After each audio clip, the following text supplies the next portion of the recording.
नमस्कार साथियों, आज इस वीडियो में हम कंप्लीट डिस्कशन करने वाले हैं कि जो कैंडिडेट कोटा ओपन यूनिवर्सिटी से डिस्टेंस लर्निंग के माध्यम से बीएड करना चाहते हैं तो उनके लिए अभी जो फॉर्म है वो शुरू होने वाले हैं। यानी 8 मार्च से उनकी डेट है वो अनाउंस हो चुकी है। लगभग 1.5 महीना यानी 25 अप्रैल तक इसके फॉर्म है वो भरे जाएंगे। उसके बाद में जो एग्जाम की संभावित तिथि रहने वाली है वो रहने वाली 22 मई के बाद आपके एग्जाम है वो होने की संभावना है। इस वीडियो में हम जानेंगे कि कोटा ओपन यूनिवर्सिटी के माध्यम से जो कैंडिडेट बीएड करना चाहते हैं उनके लिए क्या एलिजिबिलिटी यानी क्या योग्यता रहेगी, क्या फीस लगेगी, क्या टीचिंग एक्सपीरियंस चाहिए और इसके हम सिलेबस के बारे में भी थोड़ा बहुत जान लेंगे। तो चलिए तो सबसे पहले 3 महत्वपूर्ण क्वालिफिकेशन है उनका होना बेहद आवश्यक है। यानी यदि आप डिस्टेंस लर्निंग के माध्यम से बीएड करना चाहते हो तो सबसे पहले तो आपको किसी सरकारी या फिर निजी विद्यालय के शिक्षक के पद पर कार्यरत यानी कक्षा 1 से 5 तक की शिक्षक होना अनिवार्य है। इसके साथ साथ आप 2 साल की बीएड कर रहे हो उस दौरान आपको शिक्षक के पद पर रहना अति आवश्यक है।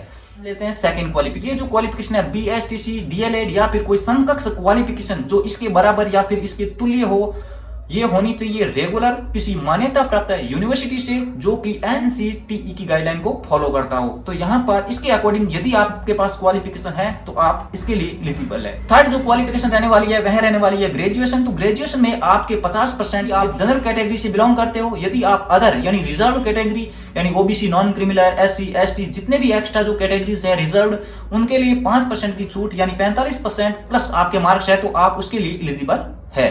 तो ये 3 है जो महत्वपूर्ण जो शर्तें हैं ये आपके पास होनी बेहद आवश्यक है। अगर ये आपके पास शर्तें नहीं है तो आप बीएड नहीं कर सकते हो डिस्टेंस लर्निंग के माध्यम से। अब बात है इसकी क्या फीस रहेगी। तो इसकी जो फीस रहने वाली है पर ईयर यानी प्रति वर्ष 26,880 2 साल की आप इसके हिसाब से कैलकुलेट कर सकते हो। अब बात करते हैं शिक्षण अनुभव प्रमाण पत्र की। तो शिक्षक अनुभव प्रमाण पत्र इस टाइम आप बीएड एंट्रेंस का फॉर्म भर रहे हो उस दौरान आपका शिक्षक पद पर होना आवश्यक है और उसी दौरान जिस टाइम आपने फॉर्म अप्लाई कर दिया उस दौरान का आपके पास शिक्षक अनुभव प्रमाण पत्र होना चाहिए। यदि आप निजी विद्यालय में कार्यरत हो तो आपको डीओ से ये अनुभव प्रमाण पत्र बनवाना पड़ेगा। यदि आप सरकारी सेक्टर में हो तो आपको अपने संस्था प्रदान से वेरीफाई करवा करके बना सकते हो। ये आपको 2 बार बनाना है, एक जिस टाइम आपने एप्लीकेशन फॉर्म अप्लाई किया है और सेकंड जब आपकी काउंसलिंग हो रही है उस दौरान आपको भी ये दोबारा है वो बनवाना पड़ेगा। उसके बाद उस पर आपको आवक जावक क्रमांक जो भी है और डेट वगैरह ये सब मेंशन करके वेरीफाई करवाना होगा। अब बात करते हैं वीएमओयू एंट्रेंस एग्जाम है बीएड का जो इसका जो सिलेबस रहने वाला है इसको 5 पोर्शन में है वो डिवाइडेड किया गया है। सबसे पहले तो आता है मानसिक योग्यता, उसके बाद आएगा शिक्षण अभिक्षमता, उसके बाद आप मान सकते हो जीके, हिंदी और इंग्लिश। ये 5 पोर्शन में आपके 30 क्वेश्चंस है वो प्रत्येक पोर्शंस में से आएंगे। यानी टोटल 150 जो प्रश्न है वो इस पेपर में आने वाले हैं और प्रत्येक जो प्रश्न है वो 3 अंक का होगा।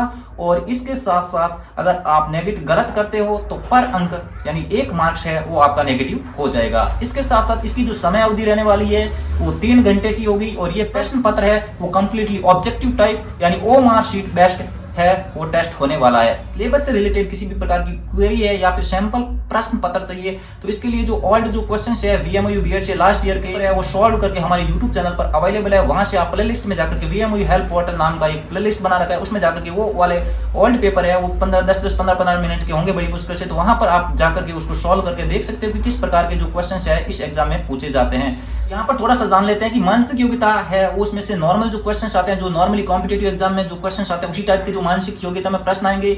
आप वीएमओयू बीएड के पुराने प्रश्न पत्र है वो देख सकते हैं 2-3 साल के, तो उसमें से जो उसको आप सॉल्व कर लेना वो सेम एग्जैक्ट है उसी टाइप के प्रश्न आने वाले हैं। अब बात कर लेते हैं शिक्षण अभिक्षमता की। तो शिक्षण अभिक्षमता में जो प्रश्न आते हैं वो लगभग साइकोलॉजी से रिलेटेड ही रहते हैं यानी साइकोलॉजी के जो क्वेश्चन होते हैं वो इसमें पूछे जाते हैं। तो ये इस प्रकार के जो 30 प्रश्न है आपको पूछे जाएंगे। और इसके अलावा बात करते हैं हिंदी, तो हिंदी में जो नॉर्मल व्याकरण आती है वही आने वाली है और इंग्लिश में भी जो ग्रामर आती है वही आने वाली है। इसके अलावा बात करते हैं जीके की। तो जीके के जो भी सेक्टर होते हैं अलग अलग पार्ट होते हैं उन सारे पार्ट्स में से कुछ क्वेश्चंस आएंगे और साथ में जो करंट अफेयर है उससे संबंधित भी कुछ क्वेश्चंस आएंगे। तो इस प्रकार का ये जो कंप्लीट सिलेबस है जिसमें 150 क्वेश्चंस होंगे, पर क्वेश्चन 3 मार्क्स का होगा और 1 जो आप गलत करोगे उसका एक अंक नेगेटिव होगा। 3 घंटे की समय अवधि होगी। तो इस प्रकार का जो कंप्लीट जो पेपर है वो इस प्रकार होने वाला है। तो इसके अलावा अगर आपको चाहिए कि वीएमओयू जो प्री बीएड यानी एंट्रेंस एग्जाम का जो आप फॉर्म भरना चाहते हो तो किस प्रकार आप मोबाइल से आसानी से, कोई बड़ी प्रोसेस नहीं है, नॉर्मली आपको बेसिक डिटेल भरनी है, सबमिट करना है और आपको साथ में लास्ट में पेमेंट का ऑप्शन आएगा। वहां से आप